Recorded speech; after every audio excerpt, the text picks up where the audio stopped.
প্রিয় দর্শক, আশা করি আপনারা সবাই ভালো আছেন আল্লাহর রহমতে। এই মুহূর্তে পাওয়া সবচেয়ে বড় খবর, এবার শুরু হচ্ছে 2025 সালের বিরল সূর্যগ্রহণ। 6 মিনিট অন্ধকারে থাকবে পৃথিবীর একাংশ। 48 ঘন্টা পরেই দেখা যাবে 2025 সালের দ্বিতীয় সূর্যগ্রহণ। অনেকের মধ্যেই অন্ধকারে ছেয়ে যাবে চারদিক, যা দেখার জন্য অধীর আগ্রহে বসে আছেন জ্যোতির্বিজ্ঞানীরা। এটা হতে চলেছে 100 বছরের মধ্যে সবচেয়ে বিরল সূর্যগ্রহণ। এছাড়া ভারতে দেখা যাবে আগামী রোববার, আর এটি হতে চলেছে এই বছরের শেষ সূর্যগ্রহণ। তবে কি বাংলাদেশ ও ভারত থেকে কি দেখা যাবে, বিস্তারিত জেনে নিন। এদিকে আরও জানা যায়, সূর্যগ্রহণের দিন পৃথিবীর একাংশ অন্ধকারে ঢেকে যাবে।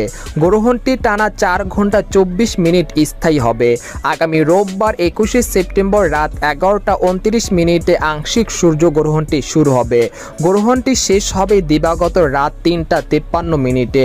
পূর্ণ আংশিক সূর্যগ্রহণের দৃশ্য দেখা যাবে 1টা 41 মিনিটে। তবে ওই সময় বাংলাদেশে ও ভারতের আকাশে রাত থাকায় এই দৃশ্যটি দেখা যাবে না।